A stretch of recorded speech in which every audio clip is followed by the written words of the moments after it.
सभी भक्तों का स्वागत है। अभी हम कीर्तन से स्टार्ट करेंगे। जय राधा माधव कुंज बिहारी, जय राधा माधव कुंज बिहारी, जय गोपीजन वल्लभ गिरिवर धारी, जय गोपीजन वल्लभ गिरिवर धारी, यशोदानंदन व्रज जनरंजन, यशोदानंदन व्रज जनरंजन, यमुना तीरावनचारी, यमुना तीरावनचारी, जय राधा माधव कुंज बिहारी, जय राधा माधव कुंज बिहारी, हरे कृष्णा कृष्णा कृष्णा हरे हरे, हरे राम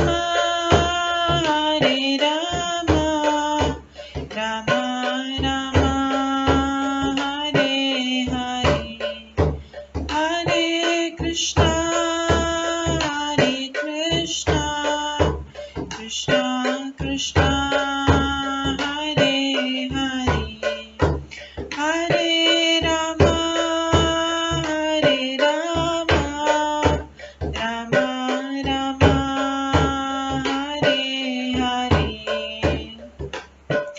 हरे कृष्णा कृष्णा कृष्णा हरे हरे, हरे राम राम राम हरे हरे, हरे कृष्णा कृष्णा कृष्णा हरे हरे, हरे राम राम हरे हरे, हरे कृष्णा कृष्णा कृष्णा हरे हरे, हरे राम राम हरे हरे, हरे कृष्णा कृष्णा कृष्णा हरे हरे, हरे राम राम राम हरे हरे, हरे कृष्णा कृष्णा कृष्णा हरे हरे, हरे राम राम राम हरे हरे, जय राधा माधव राधे, जय राधा गोविंद राधे, जय गौरनिताय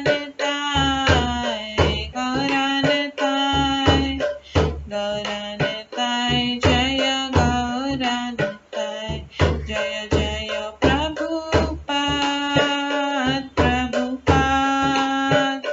प्रभुपाद जय जय प्रभुपाद, जय जय गुरुदेव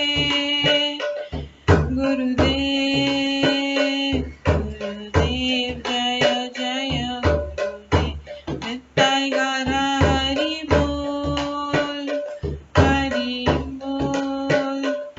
हरि बोल नित्य गौर हरि बोल। गौर प्रेमानंदे हरि हरि बोल। हरे कृष्णा। आज की इस क्लास में सभी भक्तों का स्वागत है। अभी मंगलाचरण से स्टार्ट करेंगे।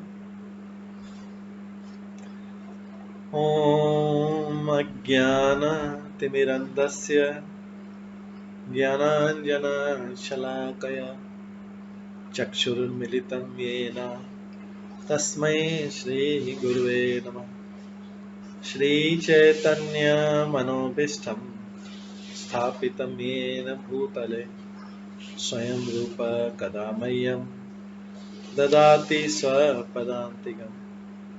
वन्देऽहं श्रीगुरो श्रीयुतपदकमलं श्रीगुरुं वैष्णवांश्च श्रीरूपं साग्रजातं सहगण रघुनाथान्वितं तं सजीवं साद्वैतं सावधूतं परिजनसहितं कृष्णचैतन्यदेवं श्रीराधाकृष्णपादान् सहगण ललिता श्रीविशाखान्वितांश्च नमो विष्णुपदाय कृष्णपृष्ठाय भूतले श्रीमते भक्तिवेदान्त स्वामिन्निति नामिने।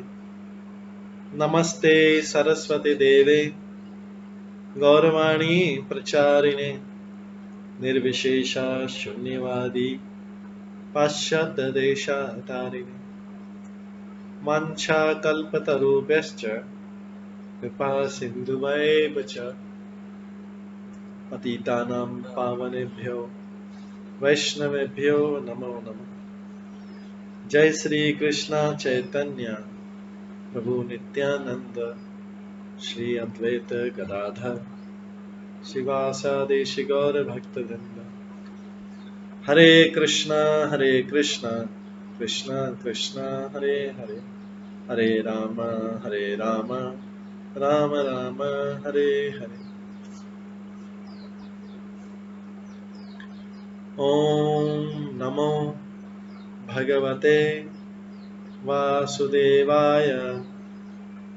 ओम नमो भगवते वासुदेवाय। ओम नमो भगवते वासुदेवाय। नारायणं नमस्कृत्य नरं चैव नरोत्तमं देवीं सरस्वतीं व्यासं ततो जयमुदीरये।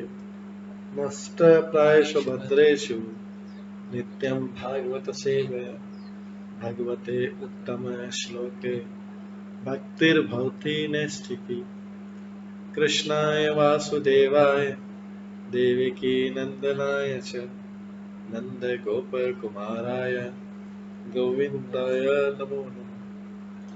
सर्ववेदान्तसारमे श्रीभागवतम् इष्यते तद्रसामृतात् नान्यत्र स्याद्रति क्वचित्। आराध्यो भगवान् ब्रजेश तनयस्तनधाम वृन्दावन रम्या काचिदुपासना व्रजवधूवर्गेण या कल्पिता।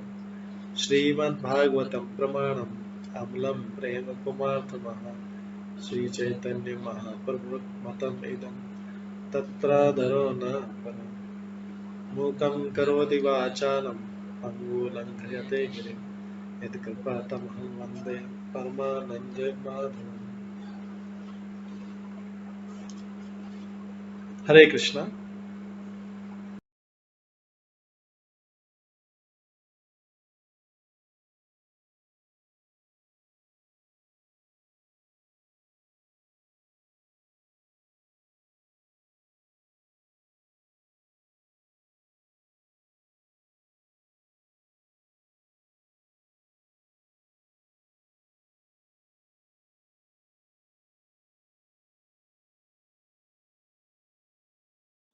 हरे कृष्णा।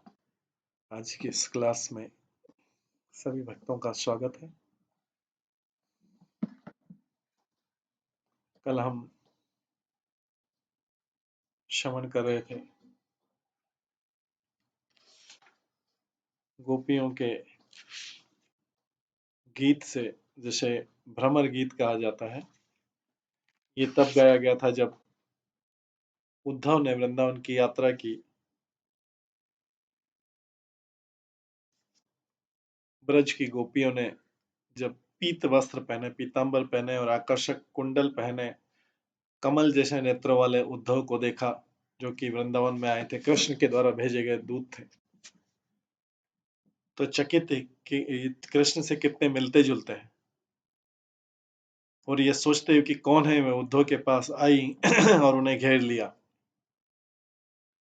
जब उन्हें लगा कि कृष्ण ने ही उन्हें भेजा होगा तो वह उन्हें एकांत स्थान में ले गई और उद्धव उनसे गोपनीय ढंग से अपने मन की बात कह चुके।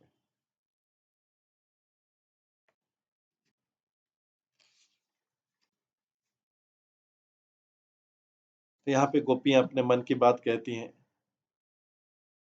क्योंकि इससे पहले उद्धव का नंद महाराज से और यशोदा मैया से भेंट हो चुका था।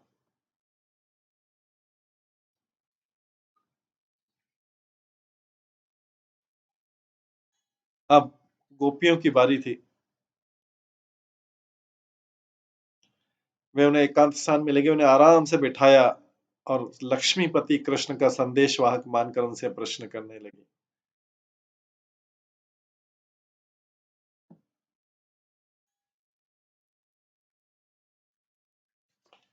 गोपियों ने कहा, हम जानती हैं कि आप यदुशर से कृष्ण के निजी पार्षद हैं और अपने उस श्रेष्ठ स्वामी के आदेश से यहाँ पे आए हैं। ये गोपियां ने बहुत क्लियरली बता दिया कि आप किसके आदेश से आए हैं यहाँ पे।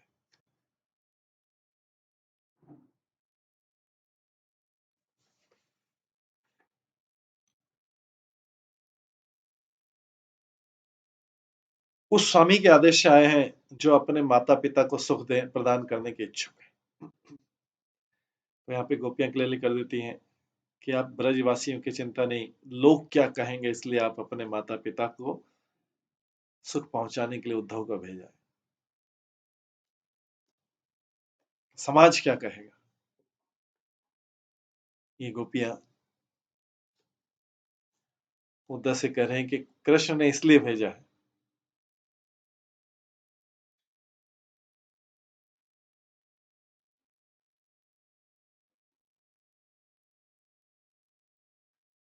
आपने सोचा कि कृष्ण से सोचा होगा कि मैं उद्धव को नंद यशोदा के पास भेज देता हूं, जिससे वे कृष्ण के बारे में भूल जाएंगे।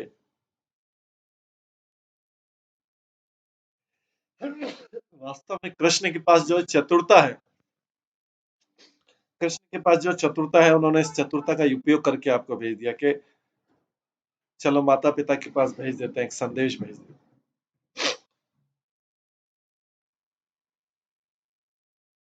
तो गोपियों के इन शब्दों में वास्तव में बाहर से जो आलोचना है, क्रिटिसिज्म है, उसके अंदर उनका प्रेम भरा हुआ।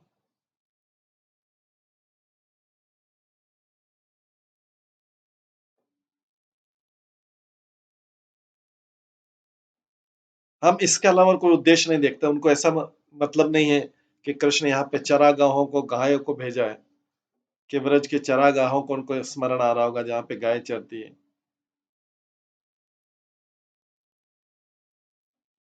तो माता पिता के पास इसलिए भेजाएगी, निसंदेह मुनि के लिए भी इन जनों का स्नेह बंधन तोड़ पाना कठिन रहता है।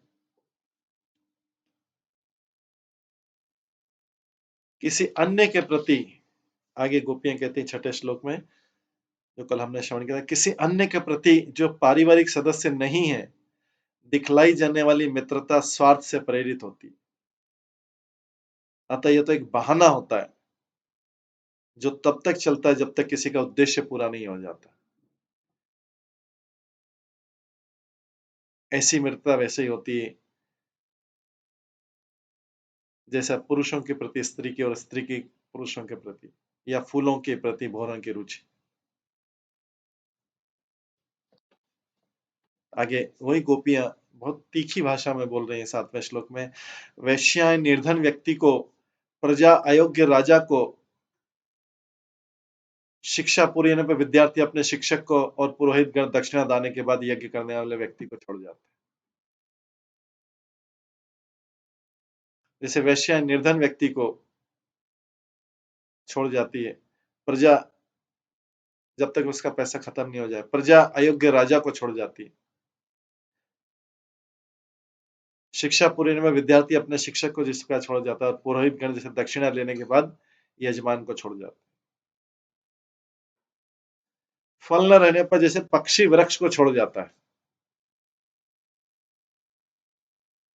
जंगल जल जाने पर पशु जंगल को छोड़ जाता है,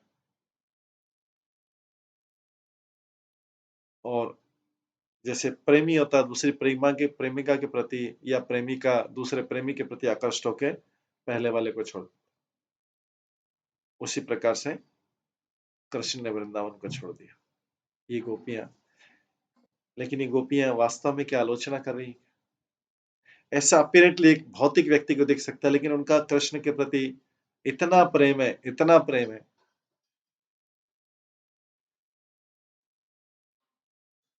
कि वह रात दिन कृष्ण के बारे में ही सोचते। ये उनका प्रेम का है कि किस हद तक उनका प्रेम।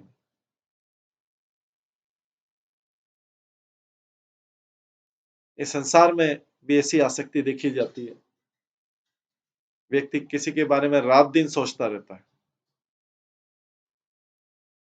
जिससे उसकी आसक्ति उसके बारे में रात दिन सोचता है। यहाँ पे गोपियों की आसक्ति कृष्ण, भौतिक व्यक्ति की आसक्ति जिससे उससे प्रेम है उसके बारे में रात दिन सोचता है।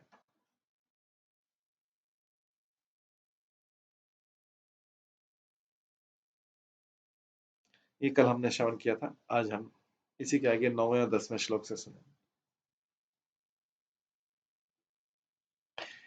इति गोप्यो हि गोविंदे गतवाक्याय मानसः कृष्ण दूते समायाते उद्धवे त्यक्त लौकिका गायन्ते प्रिय कर्माणि रुदन्तश्च गतह्य तस्य संस्मृत्य यानी किशोर बाल्यो। इस तरह बोलती गोपियों ने जिनके वचन, जिनकी वाणी, जिनके शरीर तथा मन भगवान गोविंद के प्रति पूर्णतः समर्पित थे, उन्होंने अपना नैतिक कार्य करना छोड़ दिया, क्योंकि अब कृष्ण दूत श्री उद्धव इनके बीच आया।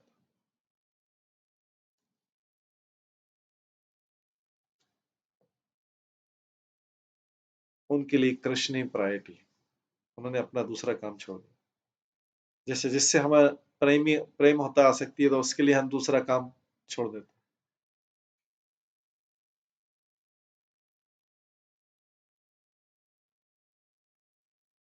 लेकिन हम भौतिक व्यक्ति भौतिक कार्यों के लिए आध्यात्मिक कार्य छोड़ देते।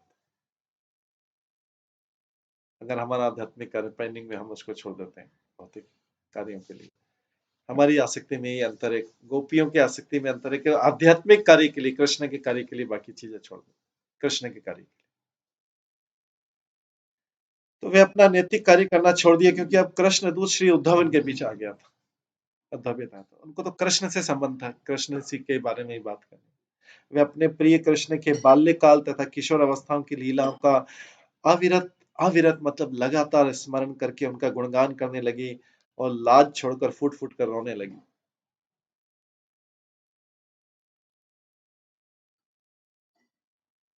क्योंकि गोकुल में और किससे कहती अपना ये विरह कृष्ण के प्रति।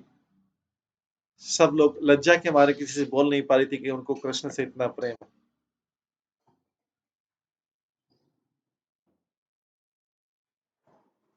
सब लोग बोलते भैया तुम तो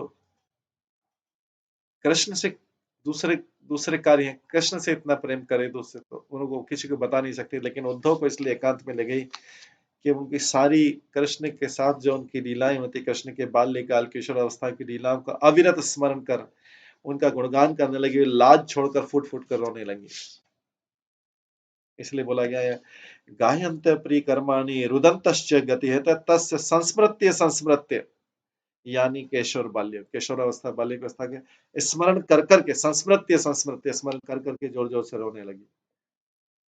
कि गोपियां, यहाँ तात्पर्य बताते हैं, बाल्य शब्द मतलब गोपियां अपने बचपन से ही कृष्ण से प्रेम करती थी। यद्यपि सामाजिक रीति के अनुसार वे अन्य किसी से अपना प्रेम प्रकट नहीं कर सकती थी, फिर भी ये सारी भारी बातें भूल गई और कृष्ण दूत उद्धव के समक्ष खुलकर रोने लगी।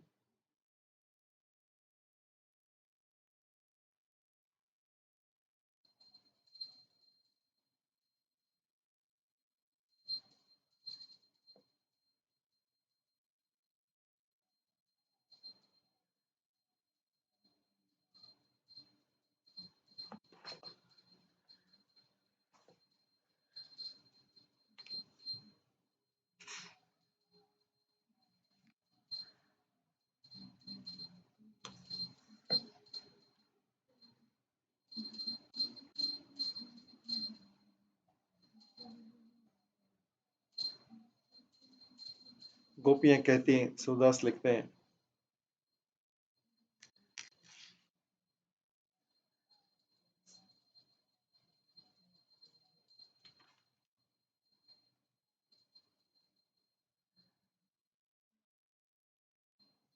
कृष्ण का कुशल क्षेम तो कहिए, आप अपने मुख से ये बात बताइए कि कृष्ण ने आने के लिए यहाँ कहा या नहीं, आएंगे कि नहीं आएंगे, ये बात की कि नहीं की। हरि की प्रीति सुने बिना हमारा एक एक पल एक एक युग के समान बीतता है, गोपियां कहती हैं। यही चैतन्य महाप्रभु वर्णन करते हैं, युगाहितम निमेषेण चक्षुषा प्रावशायितम शून्याहितम जगत सर्वम गोविंद विरले में। युगाहितम निमेषेण, निमेष मतलब आंख की पलक झपकने जितना टाइम लगता है, युगाहितम निमेषण वो युग के समान लगता है, चैतन्य महाप्रभु भी बोलते हैं भगवान, क्योंकि वो राधा रानी के भाव में, गोपी के भाव में है। चैतन्य बाबू गोपी के भाव में, और किसका विरह सोच रहे हैं, कृष्ण का। भौतिक संसार में व्यक्ति ऐसा सोचता है, लेकिन भौतिक व्यक्ति के बारे में सोचता है, उसके जो भी निकट हो उसके बारे में, जो उसके, जो जिसको अपना नियर एंड डियर समझता हो।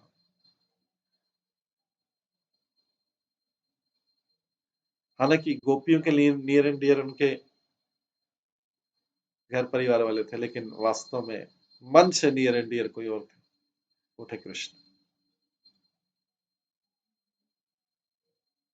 तो नियर रहने से डियर नहीं हो जाता है। तो यहाँ पे गोपियां तो अपने घर परिवार इधर रह रही थी, लेकिन उनके डियर कोई और था, वो थे कृष्ण। तो यहाँ पे बोल रही, आप तो अपने मुख से बात बताओ कि कृष्ण ने आने के लिए कहा नहीं किया, हरि के प्रीति के सुने बिना हमारा एक एक पल युग के समान बीतता है। आप कृष्ण का संदेश लेकर आए तो बड़ी कृपा की, अब कुछ नीति समाचार कुछ क्षेम संदेश आदि की बात कहो। तब उपसंग उपंग सुत उद्धव ने सबसे कहे, गोपियों, भगवान ने स्वयं अपने मुख से जो योग की बात कही है वो मैं तुम्हें बताऊंगा। हरि के बात सुनकर सब गोपियां दौड़ी दौड़ी आई और अन्य सब लोगों को वहां से दूर हटा दिया, तुम यहां से हटो, तुम्हारा काम करेंगे, हमको कृष्ण के बारे में सुनना है, हमको हरि के बारे में सुनना है।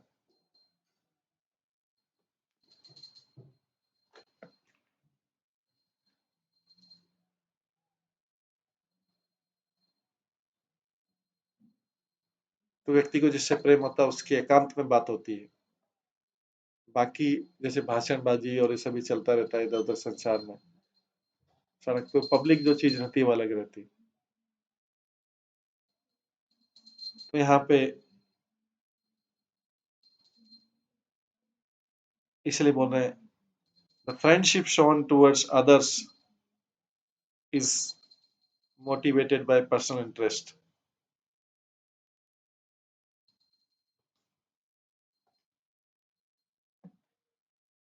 तो यहाँ पे वास्तविक प्रेम की बात हो रही, इसलिए गोपियां एकांत में ले गई।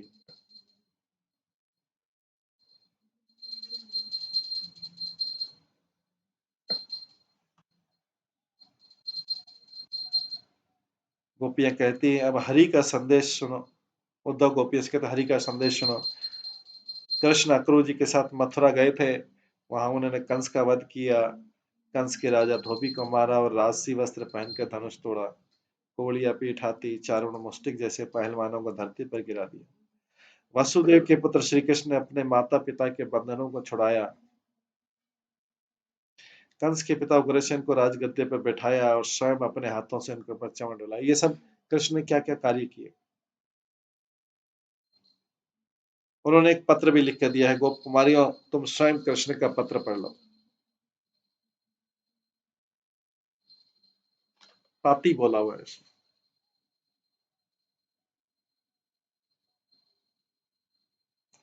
गोपियां कहते, अरे सखियों सुनो, ये पाती सब आओ, ये पाती मथुरा से आई, पाती मतलब पत्र आया कृष्ण, ये स्वयं श्याम सुंदर ने अपने हाथों से लिखकर भेजा है। यह सुनकर सभी गोपियां दौड़ी दौड़ी आई और पाती को अपने हाथों में लेकर फिर हृदय से लगाने लगी। तो पहले जो पूर्व जन्म में ऐसा पत्र आता था, क्योंकि वो संदेश महीने में एक बार, 2 महीने में एक बार आता था। आजकल तो मोबाइल है, हर 5, 10, 15 मिनट में जिसको जब चाहे कॉल कर सकते हैं। लेकिन पहले उसमें इंटरेस्ट था, इसलिए सबसे पहले उस पत्र को हृदय से लगा रही। कृष्ण का पत्र है। मोबाइल ने वो प्रेम खत्म कर दिया है, क्योंकि तो हर मिनट, हर सेकंड ही व्हाट्सएप, एसएमएस, कॉल, उस पर ही सारा प्रेम मोबाइल पे ही हो जाता है। उस पाती को अपने हाथों में लेकर हृदय से लगाने लगी। वह बिना पलक झपाए अखंड भाव से उस पाती को, अभी पढ़ी नहीं पत्र को, अपनी पाती को अपनी आंखों से देख रही है। इतना प्रेम है, फिर भी उनकी प्रेम तृषा नहीं बुझती। केवल देख रही है, अभी पढ़ना नहीं, पहले उस हृदय से लगा लिया, फिर देख रही। गोपियां कहने लगी, कृष्ण के बिना सुना सुना गोकुल लेकर हम क्या करें। उनके बिना तो कुछ भी अच्छा नहीं लगता। पता नहीं ब्रजवासियों की कौन सी चूक से, किस गलती से श्याम ने हमें हमें भुला दिया। ब्रजवासियों ने, हम ब्रजवासी ने ऐसी कौन सी चूक की, ऐसी कौन सी गलती की जिससे श्याम ने हमें भुला दिया।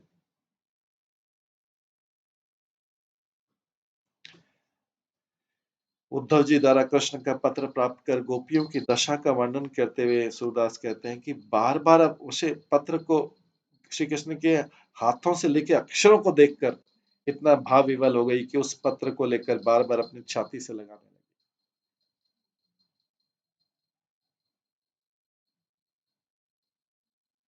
आनंद अतिरेक के कारण की आंखों से निकले आंसुओं से कागज की काली मसी से लेकर शाम की पाती एक हो गई। वो उसके अक्षर मिटने लगे, उनके काजल भरे जो आंसू निकले थे, और श्याम ने काले रंग से जो लिख रखा था, वो दोनों एक हो गए।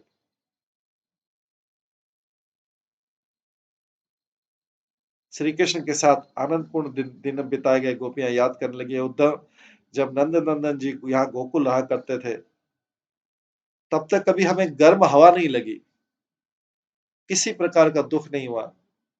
और हम उस आनंद का तो क्या वर्णन करें, जब हम उस उनकी बांसुरी की ध्वनि सुनकर उनके साथ रहती थी।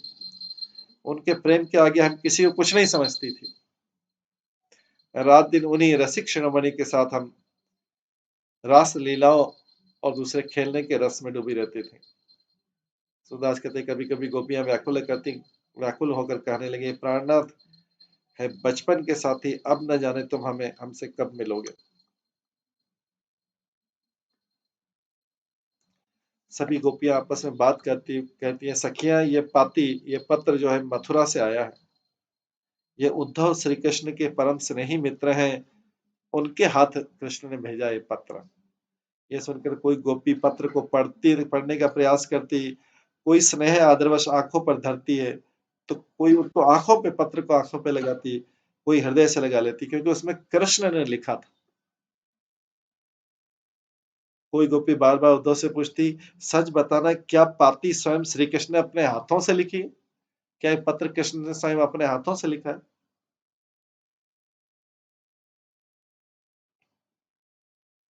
तो उद्धव ने जब गोपियों को पत्र पढ़ने के दिया, लेकिन गोपियों ने उद्धव को पत्र दे दिया कि आप इसको पढ़ के सुनाओ। गोपियां कहती कि सुखद बात है कि कृष्ण ने हमारा ध्यान रखा, हमारे लिए पत्र लिखा, हमारे लिए समय निकाला, पत्र लिखा। यह हमारे लिए बहुत बड़ा सुख, यही हमारे बात हमारे लिए सुख देने वाली।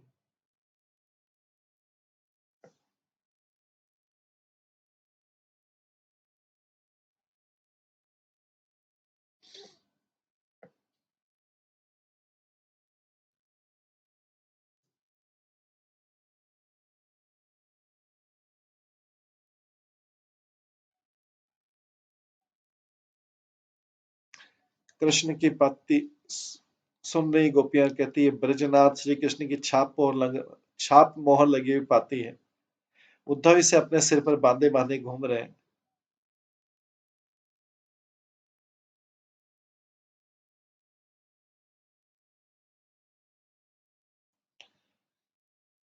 पाती को देखकर, उस पत्र को देखकर गोपियों की विरह व्यथा और भी अधिक बढ़ जाती है। गोपियां कहती कि ब्रज में कोई भी श्री कृष्ण के पत्र को नहीं पढ़ रहा है, ना ना जाने नंदन नंदन जी ऐसी पाती लिख लिख कर क्यों भेज देते, हमारे जो हमारे लिए विरह की कठिन छुरी की तरह। जिस प्रकार छुरी काट कर कष्ट देती है, उसी प्रकार पत्र से मर्मांतक वेदना बढ़ जाती है। हमारे नेत्र आंसुओं से भरे हैं, कागज अत्यंत कोमल है, और विरह के कारण हमारे हाथों की उंगलियां अत्यंत गर्म है।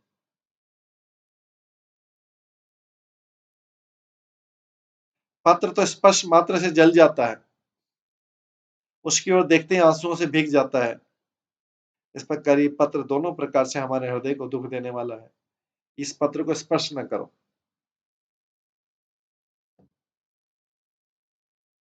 तो इस पत्र को स्पर्श न तो स्पर्श करते बन रही, न देखते बन रही। सूरदास कहते हैं, प्रभु के इन अक्षरों को कौन पढ़ सकता है, क्योंकि वे तो कामदेव के कठिन बाणों की भांति घातक है। वास्तव में मनोहर श्याम सुंदर जी हमारे सारे सुख अपने साथ ले गए और विरासत में हमें दुख दे गए।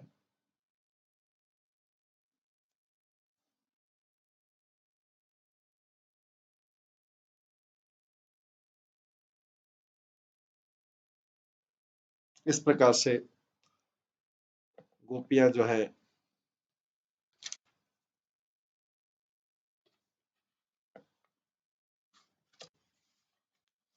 वर्णन कर रही है।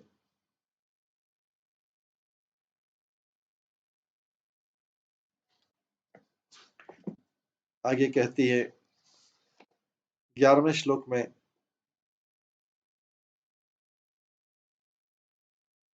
जब गोपियां इस प्रकार फूट फूट कर, लाज छोड़कर फूट फूट करके रोने लगी,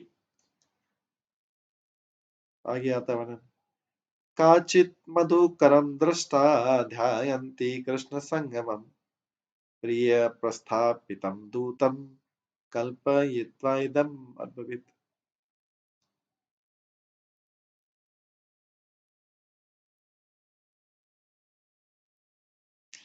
जब कोई एक गोपी जब कृष्ण के साथ अपने पूर्व सानिध्य का ध्यान कर रही थी,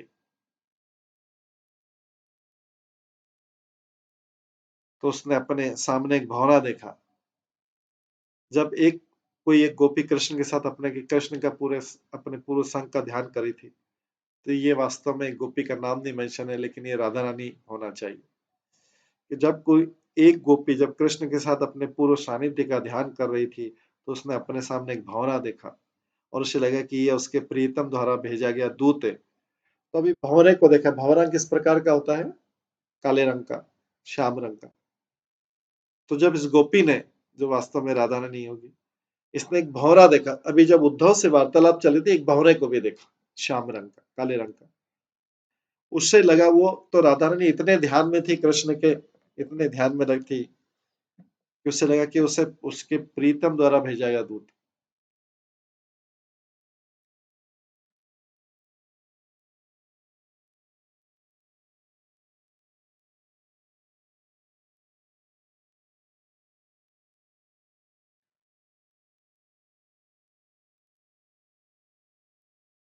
उसे लगा कि ये उसके प्रीतम द्वारा भेजा गया दूत है, और इस प्रकार बोली, उस भंवरे को देख के इस प्रकार बोलती। तो इसमें तात्पर्य में लिखा है कि इस श्लोक में राधा रानी को शायद बोला गया है गोपी। तो इसमें सिद्ध करने के लिए ये कोई, इसमें लिखा है जब कोई एक गोपी, जब, तो कोई गोपी कौन है? वास्तव में राधा रानी तो जीव गोस्वामी अग्नि पुराण से बोलते हैं, गोप्य प्रपच्छुरुषसि कृष्णानुचरमुद्धवम् हरिलीला विहारश्च तत्रैकां राधिकां विना राधा तद्भाव संलीना वासनाया विरामिता सखीभिः साभ्यदाच्यु युद्ध विज्ञान गुणजमृता इजायन्ते वासिना वेदचरमांश विभावने। भौर में गोपियों ने कृष्णदास उद्धव से भगवान की लीलाओं का आमोद प्रमोद के विषय में पूछताछ की।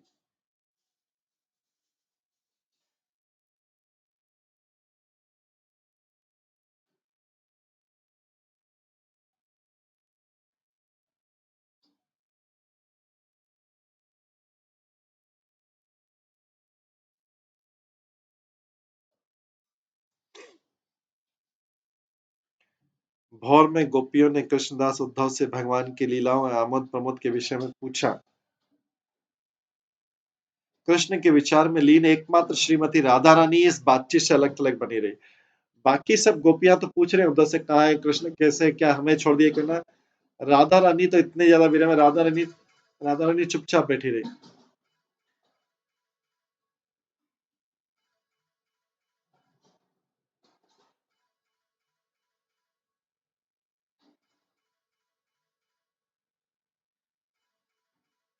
राधा रानी चुपचाप बैठी रही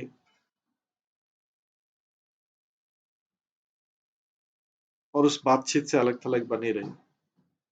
तब वृंदावन वासियों द्वारा पूजित राधा अपनी सखियों के बीच बोली।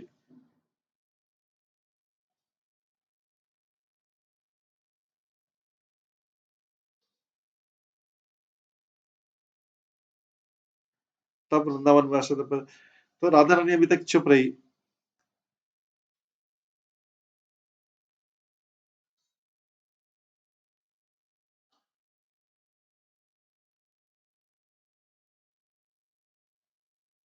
लेकिन जब भंवरे को देखी तो राधा रानी वृंदावन वासियों द्वारा पूजित राधा अपनी सखियों के बीच में बोली।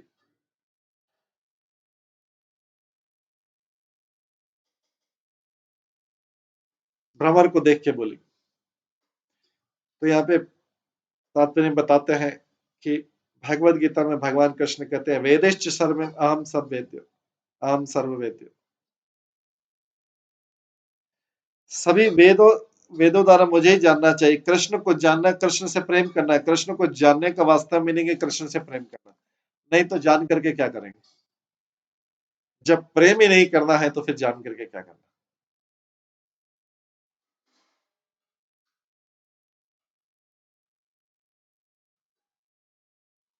फिर नॉलेज भी क्यों एकत्रित करना और नॉलेज को डिस्ट्रीब्यूट भी क्यों करना?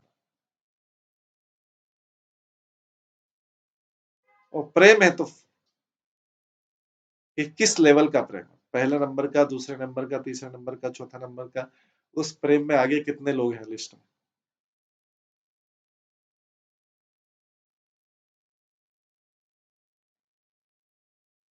उन प्रेमों के बीच में फर्स्ट प्रायोरिटी किसकी?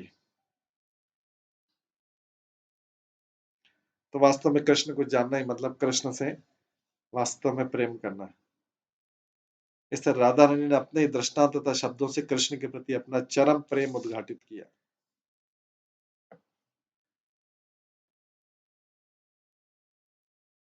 गोपियां बोलती हैं अभी।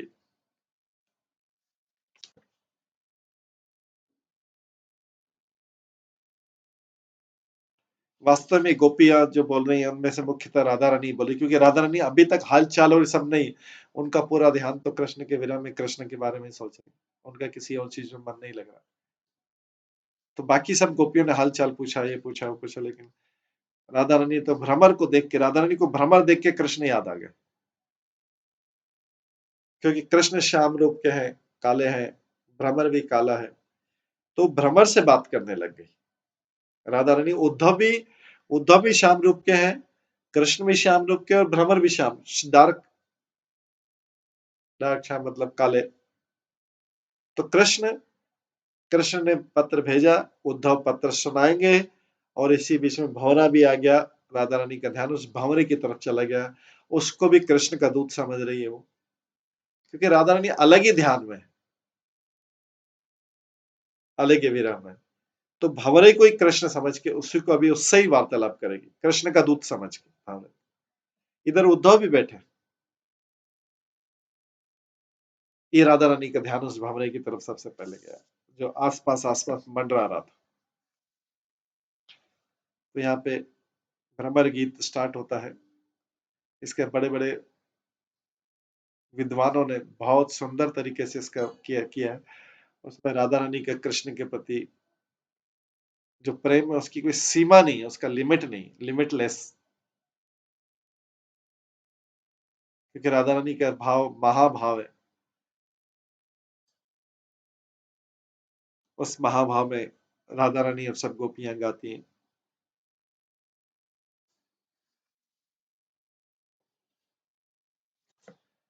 गोपी वाचा मधुप की तव बंधुमा स्पर्श अंग्रिम सपत्न्या कुछ विलोलित माला कुंकुम श्रमश्रुभि वहतु मधुपति तत्मानिनां प्रसादम् यदु सदसि विडम्बयं यस्य दूतत्वमिदक्। गोपी ने कहा, गोपियां कहती वो वास्तव में राधा रानी, गोपी ने कहा मतलब गोपियों ने नहीं लिखा है, इसका मतलब गोपियां मुख्य जो राधा रानी, क्योंकि वो सबसे ज्यादा कृष्ण में एब्जॉर्ब थी, सभी एब्जॉर्ब थे। एक्चुअली पता नहीं लगा सकते कौन ज्यादा था, लेकिन ऐसा शास्त्र बोलता है कि सबसे ज्यादा राधा रानी। गोपियां कहती है भंवरे, उस भंवरे से बोलती, उद्धव सामने बैठे हैं तो अभी पता नहीं किसको एड्रेस कर रही है। O honey bee, O friend of cheater, honey bee को बोल रही फ्रेंड ऑफ चीटर, क्योंकि भौरा आसपास मंडरा रहा था। चीटर के फ्रेंड, चीटर के मित्र, तो ये चीटर किस सेंस में बोल रहे हैं? वास्तव में भगवान तो चीटर है। राधा रानी तो सही बोल रही, भगवान तो चीटर है। कैसे चीटर है? भगवान किस प्रकार के चीटर है? भगवान अपनी बाहरी शक्ति के द्वारा इस जगत में सबको चीट कर रहे हैं। भगवान अपनी माया शक्ति के द्वारा सबको भ्रमित कर रहे हैं, सबको चीट कर रहे हैं। लेकिन जो उनकी शरण में चले जाता है उसको चीटिंग लिस्ट से हटा देते हैं वो, और अपनी अंतरंगा शक्ति की शरण में दे देते हैं। जिससे वास्तविक प्रेम है उसको चीटिंग लिस्ट से हटा देते हैं। उसको समझ में आने लगता है धीरे धीरे कि ओ ये तो सारा सब कुछ चीटिंग था, इतना बड़ा चीटिंग हुआ, सब कुछ चीटिंग। इसलिए वास्तव में दुनिया एक दूसरे को छलती रहती है। कोई छल कपट से कोई असत्य बोलता है कि इस तरह चीज को छुपाता है, इस तरीके से करता है, चीट करता है। ये तो छोटी छोटी चीटिंग हुई। गैम्बलिंग को भी चीटिंग, गैम्बलिंग क्यों? गैम्बलिंग मतलब व्यक्ति अपने कार्ड छुपाता है, जैसे दूसरे को धोखा रहे, दूसरा धोखे में रहे और उस तरीके से वो पैसे डालेगा और फिर दूसरा व्यक्ति ज्यादा पैसे डालेगा, इस तरह कार्ड को वो ब्लफ करता है, मतलब ऐसा चीट करता है। इसलिए गैम्बलिंग का मेन चीटिंग है। तो इस संसार में हर कोई व्यक्ति एक दूसरे को चीट कर रहा है, कोई बड़े मात्रा में, कोई छोटे मात्रा में। चीटिंग प्रोपेंसिटी तो हर जीव में है, ये तो जो चार मनुष्य में डिफेक्ट है। लेकिन छोटी छोटी कईयों में बड़ी है, कईयों में बहुत बड़ी मात्रा में है। उनका बिजनेस ही चीटिंग का है, और कईयों में छोटी मात्रा में। कई भगवान की इस चीटिंग से निकल गए जिनको भगवान ने, लेकिन उनको पता नहीं सबको कि भगवान किस तरीके से सबको चीट कर रहा है। व्यक्ति एक दूसरे को चीट करता है, खुश होता है, मैंने ये चीज छुपा ली, ये मैंने ये कर लिया, मैंने ये कंफ्यूज कर दिया, मैंने ये कर दिया, इससे मेरा काम निकल गया, इससे स्वार्थ हो गया, पता नहीं लगा मेरा स्वार्थ पूरा हो गया। ये तो सब छोटी मोटी चीटिंग है। इसीलिए तो व्यक्ति चीटिंग करता है। जैसे गैम्बलिंग में भी चीटिंग होती है कि भाई मैं भी ज्यादा पैसे जीत जाऊं। गैम्बलिंग में ज्यादा ज्यादा पैसे दूसरे से चीट करके उससे पैसा लेना है, यही तो है गैम्बलिंग। इसको ऐसा शो करना है कि मेरे पास जो प्लेइंग कार्ड से बहुत अच्छे वाले हैं, और वो ऐसा चाल चलता है तो दूसरा व्यक्ति सोचता है कि अरे ये तो बहुत अच्छा है। इस तरीके से चीटिंग होता है। तो चीटिंग बिजनेस जो है ये धन के आधार पर है सारा। तो यहाँ पे सबको पता नहीं कि कृष्ण कितने बड़े चीटर हैं। इस संसार में हम सारे सारे जीव तो कृष्ण के द्वारा चीट हो रहे हैं। भगवान भगवत गीता में बोलते हैं जो गेम जो जुआ में, वो जुआ जो है मैं हूं। भगवान बोलते हैं जुआ मैं, जो चीटिंग गेम है वो मैं। तो चीटिंग गैम्बलिंग में जो बड़ा बड़ा धन लगता है, दांव पे लगता है। जैसे हम देखें कि पांडवों ने किस तरह से सारा महल दांव पे लगा दिया था, द्रौपदी को भी दांव पे लगा दिया। तो कौरवों ने क्या किया, उनका सारा धन ले लिया और साथ में द्रौपदी को भी ले लिया, सारा ऐश्वर्य, और पांडवों को भेज दिया कहा, जंगल भेज दिया। तो ये हम देखते हैं कि संसार में एक दूसरे को सब छोटे छोटे जिस भी लेवल पे जिसको चीटिंग कर रहे हैं, लेकिन कृष्ण सबसे बड़ा चीटर है। तो राधा रानी जो बोल रही है friend of cheating, friend of cheater, वो हनी बी, वो भ्रमर, वो फ्रेंड ऑफ ए चीटर, उस भ्रमर को बोले, क्योंकि भ्रमर आ रहा था सब जगह चक्कर लगा रहा था। Don't touch my fit with your whiskers. अब विस्कर होता है भौरे के जो आगे बाल निकले रहते हैं वो।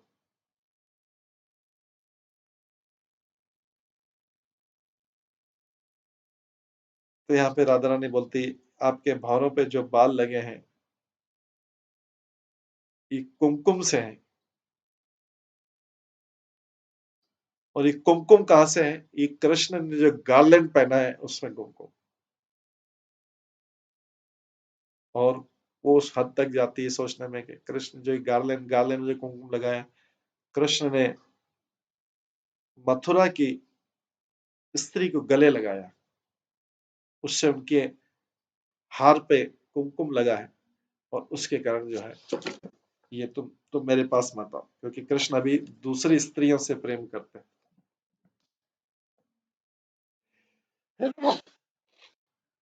तो एड्रेस करे O friend of a cheater.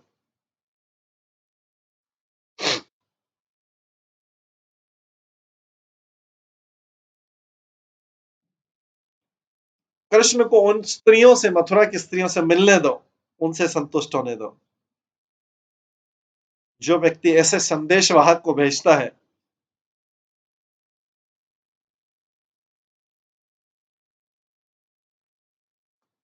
जो ऐसे संदेशवाहक को भेजता है, वो यदुओं की सभा में निश्चित रूप से उपहास का पात्र बनेगा।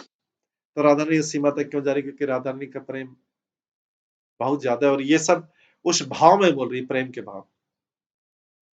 तो श्रीमती तात्पर्य बोलते हैं कि श्रीमती राधा रानी भौरे को कृष्ण का दूत समझकर उसे उल्हाना देती, डांटती, परोक्ष रूप से कृष्ण को उल्हाना दे रही भौरे को देख के। तो फिर कृष्ण को कैसे पता लगेगा कि उनको उल्हाना दे रही? क्योंकि उद्धव वहां बैठे हुए हैं। उद्धव वहां बैठे हुए, तो जो भौरा है, भौरे को एड्रेस कर रही है, उद्धव को डायरेक्टली एड्रेस कर, तो उद्धव सुनेंगे तो उद्धव जाके कृष्ण को बताएंगे ये राधा रानी ऐसा बोल रही।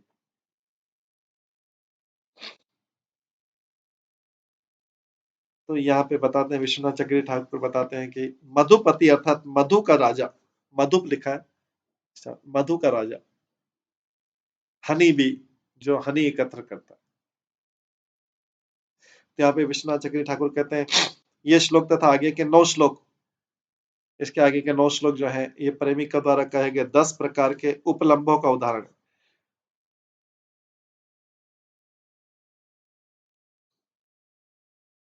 प्रेमिका द्वारा कहे गए 10 उपलम्भों का उदाहरण, अलग अलग जल पे, उसके नाम अलग अलग दिए। किसी को प्रजल पे बोल रहे हैं, किसी को और कोई जल पे बोल रहे हैं, किसी को और कोई जल पे बोल रहे हैं, कोई परिजल पे है, कोई प्रजल पे, कोई उज्जल पे है, कोई सजल पे है। ये 10 प्रकार के अवजल पे है। ये 10 प्रकार के जो जल पे है इसके बारे में, कोई अभिजल पे है, कोई अजल पे है, और प्रतिजल पे है। इस प्रकार के जो जल पे है उसका उदाहरण यहाँ प्रस्तुत हो रहा है।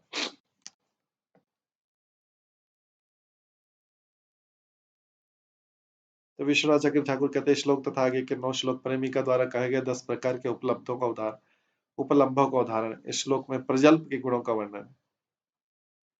जैसा कि रूप गोस्वामी ने उज्ज्वल नीलमणि से उदाहरण देते हुए निम्नलिखित श्लोक में बताया, असूयेष्य मदयुजा यो वधीरण मुद्रया प्रियस्य कौशलोद्गार प्रजल्प स तु कीर्तयते। प्रजल्प वह कथन है जो किसी प्रेमी की कार्य कुशलता की निंदा करता है। प्रजल्प वो प्रजल्प है, नॉर्मली होता है ना, प्रजल्प नहीं करना चाहिए। तो यहाँ पे प्रजल्प का उदाहरण बता रहे, प्रजल्प सब प्रकार के जल पे जो 10 है, तो उसमें बता रहे प्रजल्प वो कथन है जो किसी प्रेमी की कार्य कुशल अकुशलता की निंदा करता है, कार्य में अकुशल है, किसी कार्य में उसकी निंदा करता है। इसमें अनादर व्यक्त होता है, प्रजल्प में अनादर होता है, डिसरिगार्ड होता है। ये ईर्ष्या, द्वेष तथा अभिमान के भाव में किया जाता है जो प्रजल्प होता है। हम देखते हैं कि ऐसे प्रजल्प चलता रहता है। नॉर्मली उसमें क्रिटिसिज्म क्रिटिसिज्म या किसी के प्रति ईर्ष्या निकालना, किसी के प्रति एक प्रशंसा करना, प्रशंसा और ईर्ष्या इस भौतिक जगत का दोनों ही बेकार है।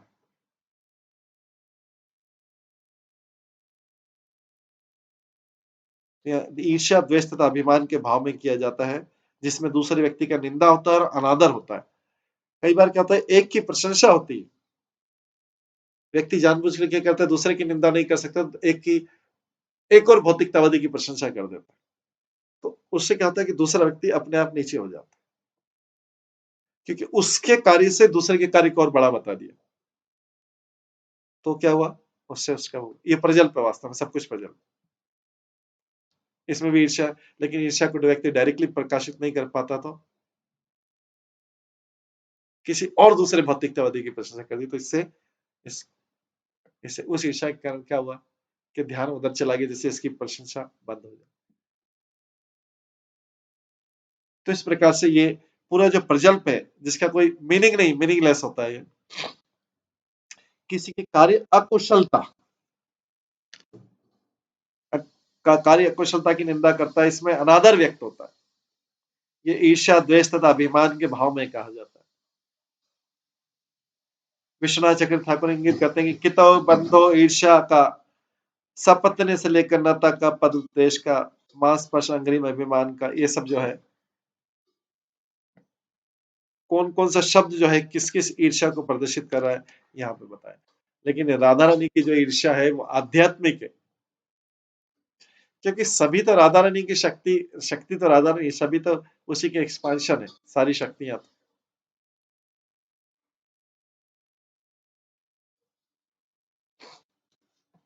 इस प्रकार से राधा रानी, गोपी जो लिखा है वो राधा रानी अपने भाव को व्यक्त कर रही है।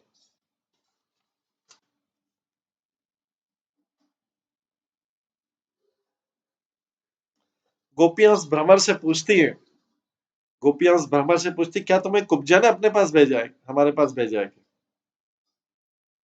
श्याम सुंदर ने हमारे लिए कोई संदेश भेजा, क्या कुब्जा ने तुम भेजा है? इस तरह वो अपने आध्यात्मिक इच्छा को भी प्रदर्शित कर रही। गोपियां भ्रमर से व्यंग्यपूर्ण से मजाक करते हुए बोलती, कई गोपियां, राधा रानी तो सीरियस थी, कई गोपियां बोलती है मधुप, मधुप मतलब कृष्ण भी होता है, मधु प्रदान करने वाला है। मधुप कहो कहां से आए हो तुम? हम अनुमान लगा रहे हैं कि तुम्हें यदुनाथ कृष्ण ने भेजा है, ऐसा उसको देख के सारी गोपियां उससे मजाक कर रही। तुम्हारे भी वस्त्र वैसे ही है, तुम्हारा वैसा ही सुंदर काला शरीर है जैसा कृष्ण का, और तुमने वैसे ही आभूषण सजा रखे, वैसे तो गोपियां क्या कर रही हैं, ये गोपियां भ्रमर के माध्यम से उद्धव को मैसेज दे रही हैं। तो अभी देखिए, भ्रमर तो सजा हुआ नहीं था तो गोपियां बोल रही, भ्रमर के माध्यम से उद्धव को बोल रही, जिससे उद्धव जाके कृष्ण को बोले। इस प्रकार से संवाद चल रहा, तीन लोग इन्वॉल्व है इसमें, उद्धव है, गोपियां है, भ्रमर है, और संदेश किसके लिए है? सब कृष्ण के लिए संदेश, जो मथुरा में। गोपियां कहती, तुम्हारे भी वस्त्र वैसे ही है, वैसा ही काला शरीर है, वास्तव में उद्धव का भी काला शरीर, और तुमने वैसे ही आभूषण सजा के रखे हैं। तो गोपियां भ्रमर के माध्यम से उद्धव के ऊपर कमेंट कर रही, हालांकि सबको सम्मान पूर्वक कर रही, तुमने भी वैसे ही आभूषण सजा रखे, श्याम श्याम कलर, श्याम रंग के शरीर पे तुमने भी आभूषण सजा रखे। वास्तव में भौरे ने तो क्या आभूषण सजा रखे थे, उद्धव ने आभूषण सजा रखे थे, और कृष्ण ने आभूषण सजाए थे। तो भ्रमर के माध्यम से उद्धव को बोल रही है, और उद्धव जाके कृष्ण को बोलेंगे। उद्धव भ्रमर को बोलती है गोपियां, है श्याम, वे श्याम हमारा सर्वस्व तो हर हर के ले गए, वे श्याम जो कृष्ण हमारा सब कुछ तो हरण कर लिया, अब और क्या हरण करने आए हो तुम उनके संदेश वाहक बन के और क्या हरण करने आए हो? मथुरा से आने वालों का सबका मन सब एक जैसे, मथुरा से आने वाले सब काले होते हैं, मतलब सबका मन काला होता है, मथुरा से आने वाले व्यक्ति का सबका मन काला होता है, ऐसी गोपियां बोल रही, क्योंकि गोपियां वृंदावन में रहती थी। एक अक्रूर जी थे, एक अक्रूर जी जो हमारे कृष्ण को चुरा ले गए, और एक कृष्ण थे जो हमारे मन को चुरा ले गए, और वही क्या हो गए, अब तुम आए हो, अब तुम क्या चुराने आए हो हमसे? मथुरा से जो भी आता है काले मन वाला होता है, शरीर भी काला होता है।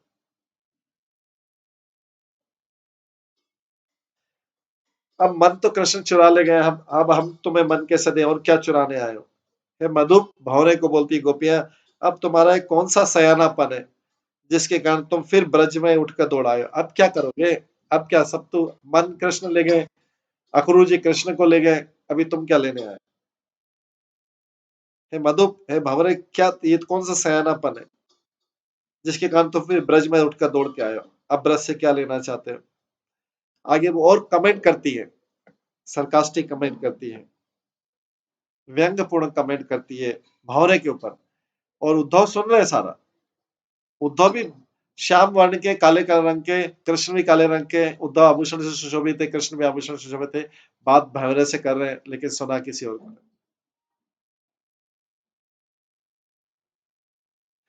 गोपियां बोलती, मानिनी तो मथुरा की ही मनोहर है। मानिनी मतलब मान करने वाली स्त्रियां जो हो तो मथुरा की मनोहर है। एक मानिनी कुब्जा ने देखो कृष्ण को कैसा वश में कर लिया। कुब्जा उनके टारगेट है। हमारे पास तो कुछ भी नहीं, कृष्ण के साथ तो हमारा मान, सुंदरता, उमंग, उत्साह सब कुछ चला गया कृष्ण के साथ। इसलिए तुम्हें अब क्या दें? अच्छा तो ये कि तुम मथुरा चले जाओ, वहां कुब्जा कुब्जा जैसे मन भाए लोग तुम्हें मिल जाएंगे। भ्रमर को वापस मथुरा जाने के बोल रही गोपी। थोड़ा क्रोध है, थोड़ा ईर्ष्या है, लेकिन वास्तव में प्रेम है। इसलिए तुम्हें क्या दे? अच्छा है मथुरा चले जाओ, तुम्हें तुम कुब्जा जैसे मन भाए लोग मिल जाएंगे। वहां श्याम गात वालों की बात है। अब तक हम उन्हें भली भांति जान गई कि वे किसी के नहीं होते, केवल अपने स्वार्थ के होते हैं। गोपियां बोल रही, क्योंकि उनको छोड़ के चले गए।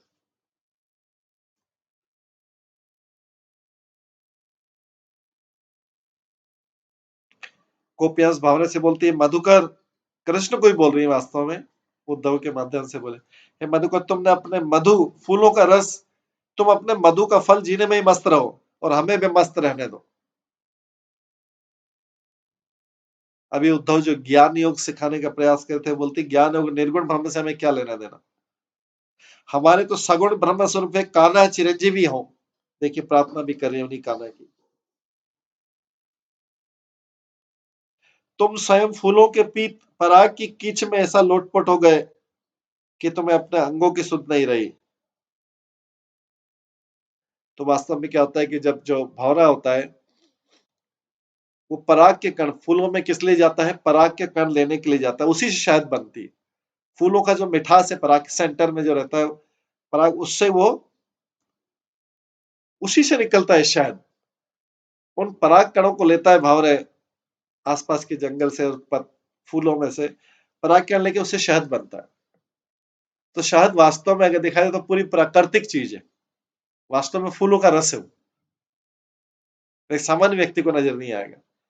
इसलिए बोले तुम स्वयं फूलों के पीत पराग से की उसके कीचड़ में ऐसा लोटपोट हो गए कि तुम्हें अपने अंगों की सुध नहीं रही। तो कई बार क्या होता है, कमल कोश में जब भावना चले जाता है, स्पेशली संध्या जो जब सूर्यास्त होने वाला, अगर उसके टाइम में बैठा रहे तो सूर्यास्त होने के साथ साथ कमल की पंखुड़ियां बंद हो जाती थी। कमल रात को, संध्या को सूर्यास्त के साथ साथ अपने आप को बंद कर लेता है। जैसे सूर्योदय होता है तो कमल खिलता है और सूर्यास्त होते धीरे बंद कर लेता है। तो गोपियां बोली तुमको खुद भी नहीं था, कई बार भंवरा उसके अंदर ही फंस जाता है, वो सूर्यास्त के ध्यान तरफ नहीं था, क्योंकि उसको शहद मिल रहा है वहां से। तो जब कमल अपने आप को इस प्रकार से बंद कर लेता है तो कई बार भंवरा अंदर ही रह के मर जाता है। ये शास्त्रों में वर्णन आता है कई बार। तो तुम्हें अपने अंगों की सूध नहीं है, पराग की धुन में तुम कमल कोश में बंद तक हो जाते हो, तुम्हें होश ही नहीं रहता है। अधिक मधु पीने से, अधिक मधु पीने से, मतलब ज्यादा मदिरा पीने से, जैसे हाथी लोग बहुत शहद पीते हैं जब तुम मदमस्त हो जाते हो। अधिक मदिरा पीने तुम ऐसे सनक जाते हो कि बार बार रस के विरुद्ध बातें करने लगते हो। तुम स्वयं रस भोगी हो, फूल फूल का रस लेते फिरते हो। और फिर भी हम ग्वालिनों को ऐसे समझ रहे हो, ग्वालिनों को समझ रहे हो जैसे फूल पर जितने भी काले भंवरे आते हैं सब अपना रस लुटाते रहते हैं। क्या हम भी ऐसा करेंगे? गोपियां बोलते अरे अज्ञानी भंवरे।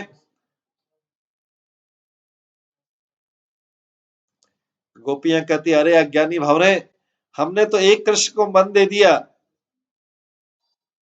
हमने एक कृष्ण को मन दे दी, तब किसी और को मन देने का प्रश्न नहीं उठता।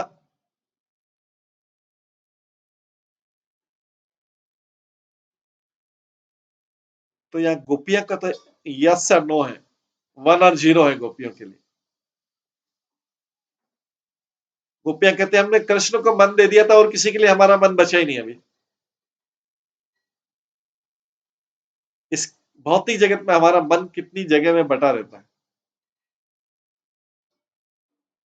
उस अनुपात के अनुसार को किस में हमारा रुचि ज्यादा है, उसके अनुसार मन 5 में, 10 में, 15 में, 20 में, कितने में बटा रहता है। लेकिन यहाँ गोपियां बोली हमने कृष्ण को मन दे दिया, इसके बाद हमें अब देने का कुछ मन और कुछ देने का प्रश्न नहीं। हाँ या ना में चलता है हमारा। तो कृष्ण को मन दे दिया, अब किसी के लिए बचा नहीं, किससे प्रेम करें आप।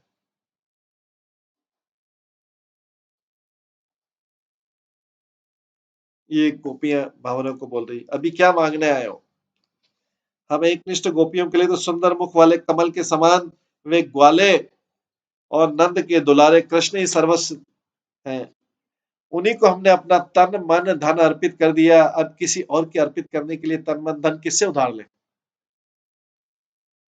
किसी अर्पित करने के लिए, किसी को तन मन धन अर्पित करने के लिए किससे उधार ले।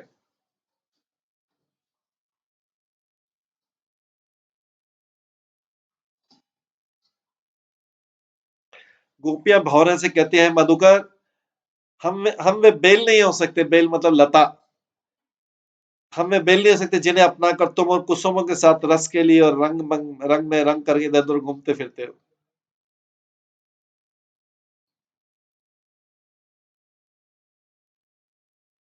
हम वे बेले हैं, हम वे बेले हैं, वे लताएं हैं जो बचपन से प्रेम के श्रेष्ठ जल से सींची गई है। हम वे लताएं हैं, गोपियां कितनी सुंदर तरीके से बोल रही है, हम वे लताएं हैं जो बचपन से ही प्रेम के श्रेष्ठ जल से सींची गई, हमें बचपन से ऐसा पाला गया।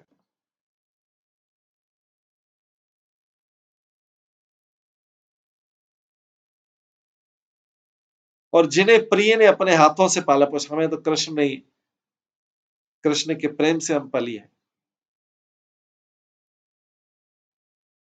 जिन्हें प्रिय ने अपने हाथों से पाला पोसा है। अगर आज हम बिना प्रिय के स्पर्श के सुबह फूल फूल उठेंगे तो हमें पता नहीं कि इससे सदा हित की हानि होगी। क्योंकि प्रेम के निर्वाह के लिए एक निष्ठा आवश्यक है, प्रेम को पालन करने के लिए एक निष्ठा आवश्यक, एक ही जगह निष्ठा होनी चाहिए।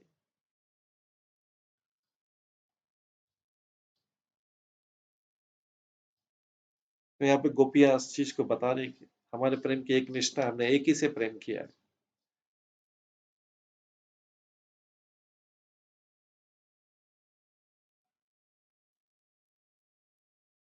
इस संसार में ऐसा प्रेम रखना मुश्किल है भगवान के सिवा, क्योंकि हर व्यक्ति का प्रेम कई जगह बटा हुआ है।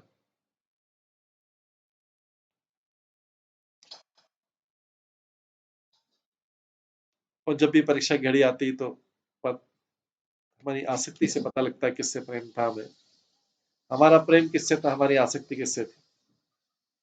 तो अब व्यक्ति एक आसक्ति, एक प्रेम को छोड़ के दूसरे पे लग जाता है।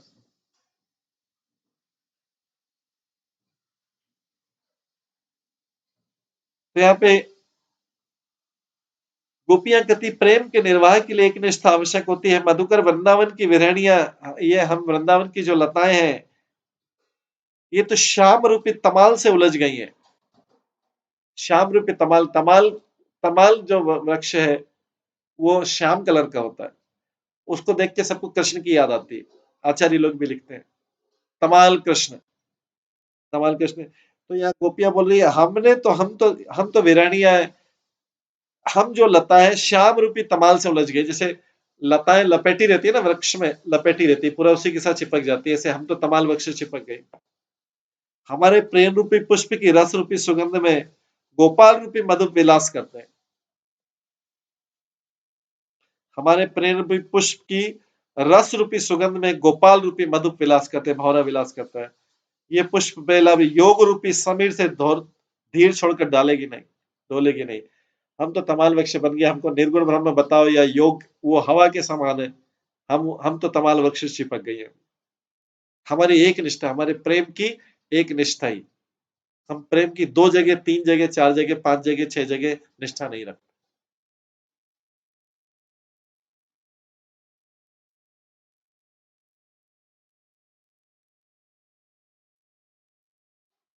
इस प्रकार से गोपियां बता रही।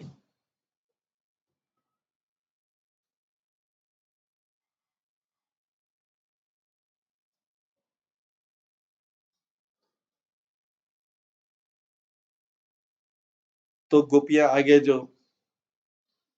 आगे जो भी श्लोक आ रहे हैं उसमें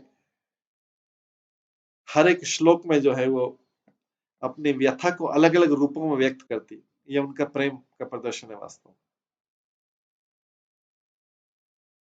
ये उनके प्रेम का प्रदर्शन है। तो अभी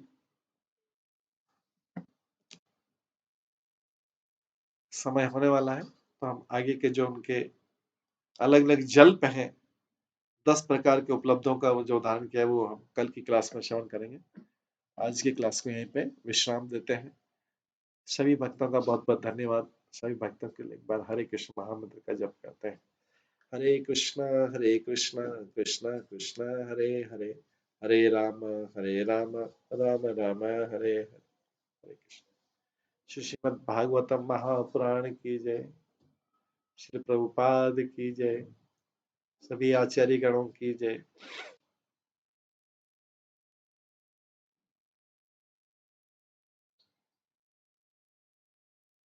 हरे कृष्ण।